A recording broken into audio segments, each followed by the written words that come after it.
Hey, good morning. Yes, it is. It is Saturday, August 30th. So, what are we talking about today? Well, why is it so important to have preventative maintenance? And why you should be talking with your customers about this and the ones that bring their POSs in and then say, just give it the works. So, stay tuned.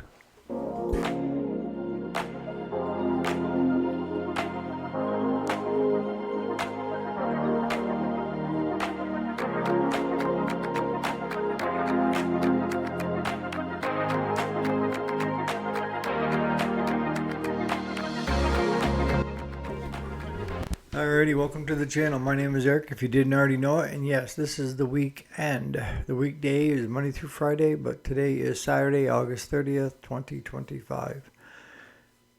We ran into this yesterday, and that was we had done preventative maintenance on this customer's machines for years. And then he kind of dropped off the grid for 2 years. And we just assumed that he had updated to a new mower and maybe a John Deere with a quick change filters on it or something. But he hadn't. He just decided that he would keep running the old girl, and when the oil got low, he just add more oil to it. So during the preliminary of trying to figure out what was going on with that machine, because it was in for a dry belt, and then he said, go ahead and give it a service. There was oil everywhere, and the dry belt was shredded, but even the belt that goes back to the deck was oil soaked. So I did the service on it, and what I found was, you know where you drain the oil out, you turn the thing and then pop it out. We cut a piece of hose, garden hose about that long, so we can extend it out past, crank the tire one direction, and then take a 2.5 gallon jug, cut the side out of one side and use it as a drip pan. But it was like 2 turns from being hand tight. So he was losing oil out that. And instead of trying to figure out what the problem was, because we would have spotted it if it would have come in every year as usual. But in this case, he said he had to keep adding oil, that he thought it was burning oil. And it wasn't burning oil, it was dripping down onto the PTO clutch and belts and just made one hell of a mess. As I explained to him, it's going to cost you more now than it would have if you would have just come to us every year and had us do the regular maintenance on it. Sometimes when you go to save money, you actually cost yourself more money. And that's the way you need to sell it to your customers. You know, you can tell them that that's your choice of when you want to bring it to us. But here are the benefits. And each of us are going to have our own benefits list to talk to our customer about. But it all still ends up in the same place, and that is, why is it so important to have us do the work on it? If you're a mechanic and mechanically inclined like you had, I don't see a problem, because you would have spotted that oil leak and fixed it.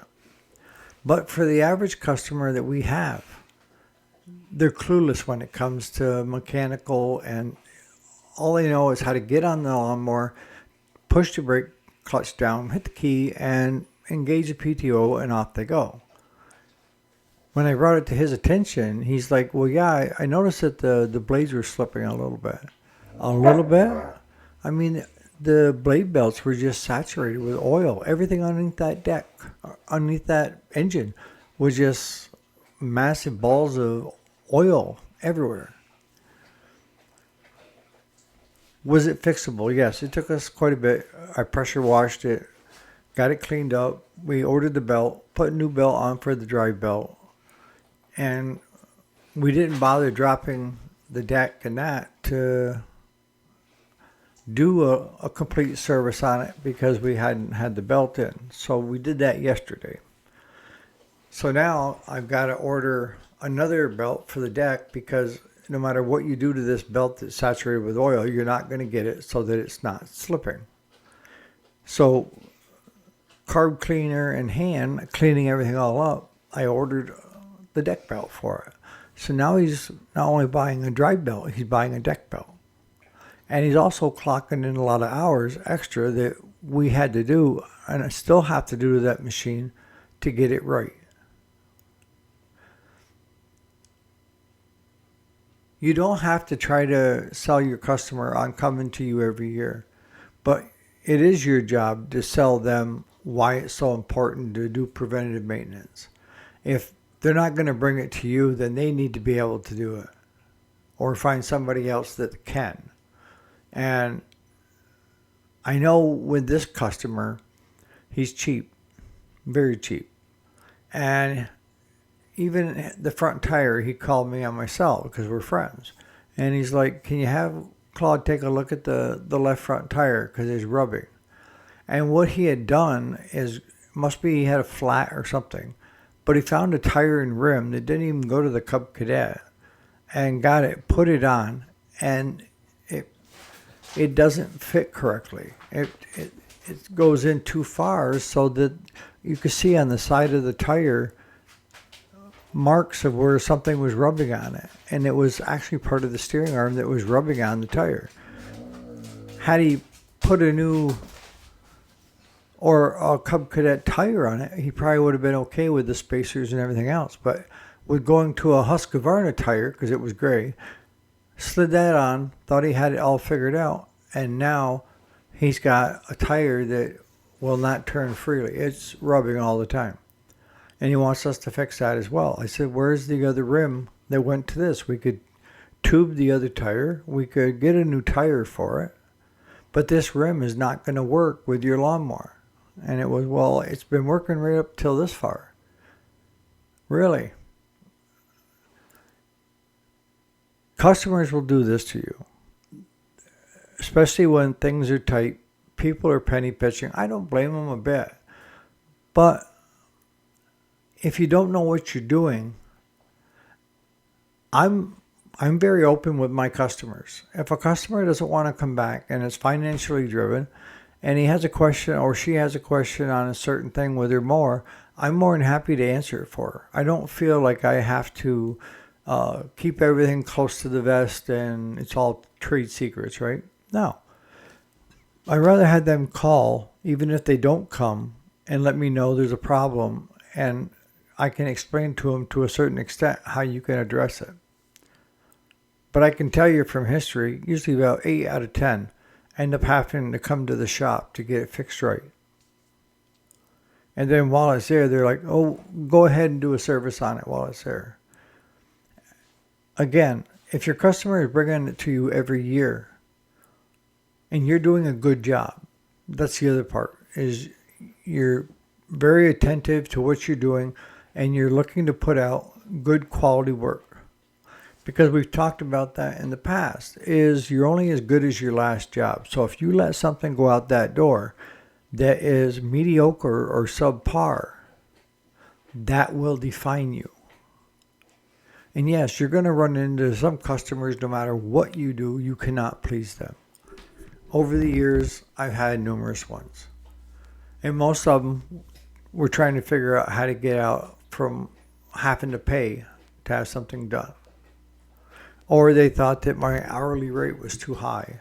And that's when we had it at 40. Yeah. All the other shops were charging 120 in the area. We're charging 40, and I'm getting complaints that it's too much. Then why'd you bring it to me? If you could do it, do it. That's my feeling on it. I don't know about in your shop or in your life, but the way I deal with people in my life is I tend to trust people until they give me a reason not to.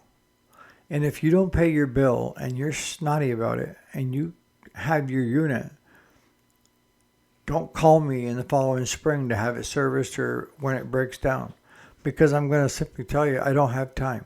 I don't care if the yard is empty. I've had to do that for self-preservation. And I've had customers come in and say, can you pick up my lawnmower, yada, yada. And Claude will go through the pile of unpaid bills, find that customer's bill and say, you need to pay this first before we even look at it. And most often they pay it because they need their lawnmower fixed. They're not happy about it, but we developed a rule in the shop was non-payers do not get a second ride. If they didn't pay last year's bill or 2 years, and then we haven't seen them for 2 years, and they show up on the doorstep, they need to get current before we touch a wrench on it. It may sound harsh, but we're running a business. We need to get paid too. I have to buy groceries. I have to restock the shelves, and Claude gets paid for doing most of the mechanical stuff.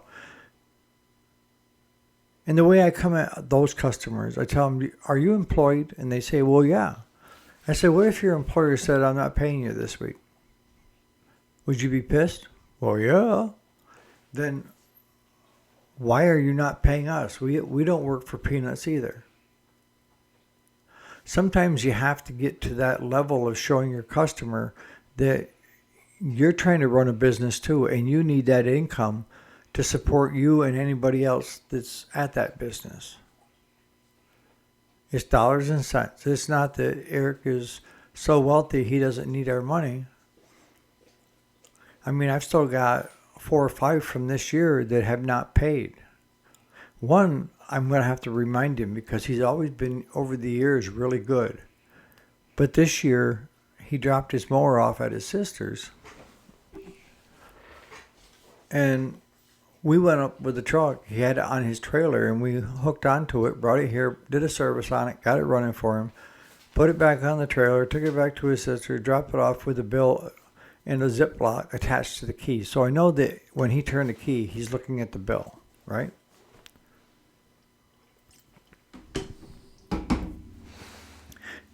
But it could be a simple case of he just backed up to the trailer and took off, and the wind got to whipping that Ziploc small baggie, and it ripped off the key. That's a possibility. But I hate chasing customers, and that's a thing, is you need to have in place certain policies. And the policies are going to come from past history, okay? We're talking about the guy that didn't come for 2 years and now he showed up. That lawnmower is not leaving until he pays his bill. It's not. He didn't pay his last bill 2 years ago. And he said he forgot.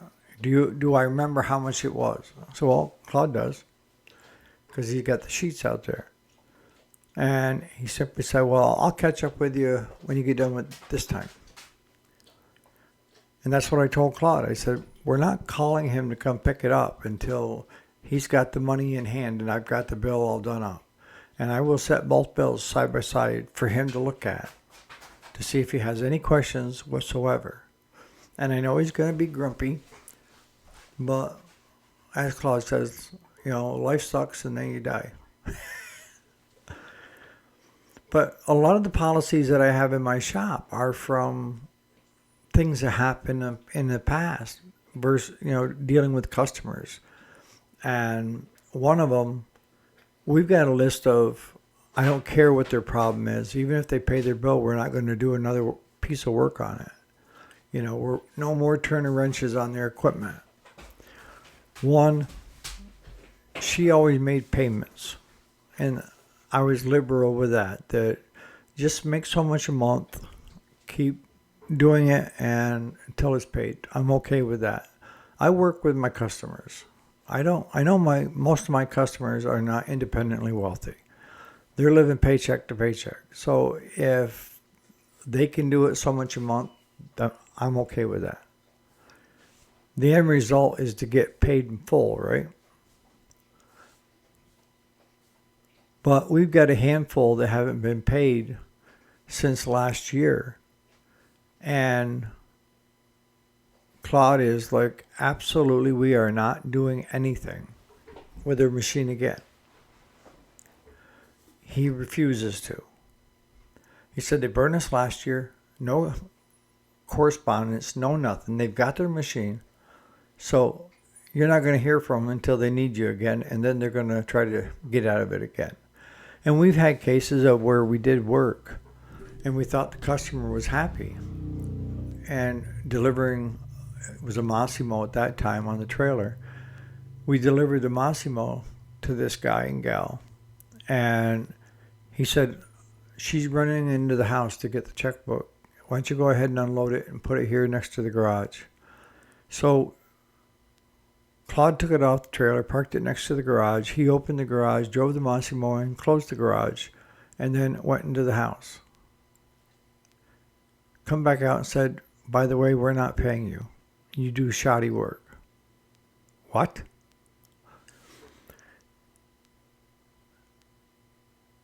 I'll tell you, those are the few times that I have to hold Claude back from just getting in a knockdown drag out. It's not worth it to me.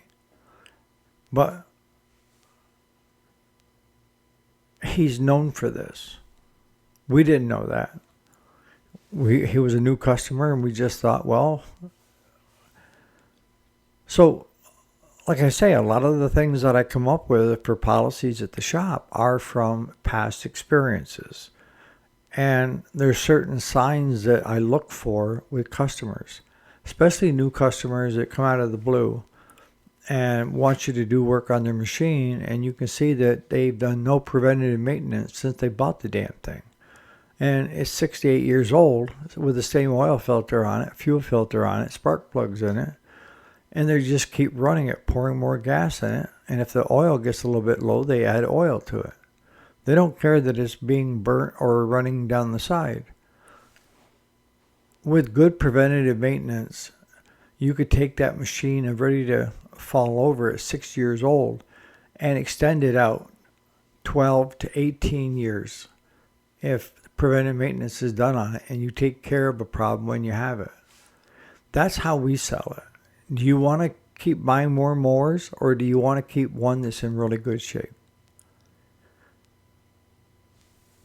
A lot of people think when they buy a lawnmower that there's no maintenance to it. They just drive it until it quits. And I don't know what you guys are hearing on yet, but I'm getting feedback from people that have bought the battery-operated push mowers and the battery-operated zero turns, and they're not happy at all because the batteries don't last very long, and they can't get their yard completely cut. They have to cut so long, and they swap out another battery, cut a little longer, and then go put both of them on charge and wait for them to charge back up. I guess the zero turns are even worse because they require more power. They're bigger batteries, but the technology is not there yet. I can remember when the technology wasn't there with the handheld drills and impact wrenches and all that. But as time progressed, it got better and smaller with more energy. Will it work? Here's what I look at as well when it comes to the battery operated stuff is there's a lot of people out there that went out and bought these eco battery operated cars. And what they're finding is instead of depreciating at a normal rate, they figure the life of the batteries is right around 8 to 10 years. So when it gets to 8 or 10 years, the car is useless, worthless, because the cost of the batteries a lot of times will cost more than if you just went out and bought a new car. I know, it's mind-boggling, because the batteries aren't made yet that can last over 8 to 10 years. And even if you don't use it that often, you're still charging that battery or keeping it plugged in, and it's still drawing current somewhere and being recharged. So the idea that, well, if I don't use it that often, it'll last a lot longer, normally isn't the case. Put in the comments what you're hearing on the battery operated stuff when it comes to the lawn and garden. I mean, I can see the weed trimmers, a great idea. I think DeWalt even has stuff for their 20 volt. The bush mowers, I'm still on the fence.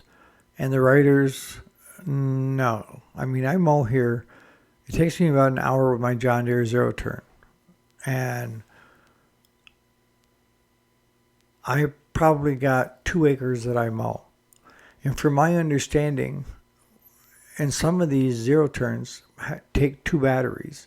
And the batteries are $500-$600 a piece if you went out and bought spares to put on chargers. that they aren't lasting that long. And I would be all day long trying to get my yard mowed because I have to keep bringing it back and charging the batteries. Maybe you're hearing something different, but that's what we're hearing. Maybe if they could make something in a car and a lawnmower that is dual, like you have battery and then you have gas as well for an engine. You know, I always thought with cars, why can't you just take and put like alternator type things on the front wheels? And as you're driving, you're spinning those two front tires, two alternators, and it's charging the battery while it's still moving. That would eliminate charging stations, right? You could drive nonstop if it was charging it while it was going. Just something to think about. But on that note, you guys have a great Saturday. I got my daughter and granddaughter in for the weekend. My son is coming today to fix the roof. And I ended up going fishing yesterday afternoon. Stress was getting to me. So I hooked the boat up and ended up catching, I think it was 5 walleye, 2 sunfish, and a rock bass. I didn't care if I caught anything. I just wanted to go fish because that's my stress reliever. On that note, enjoy your weekend. I should get time to give you a Sunday sermon tomorrow because I know you look forward to them. Enjoy your Saturday.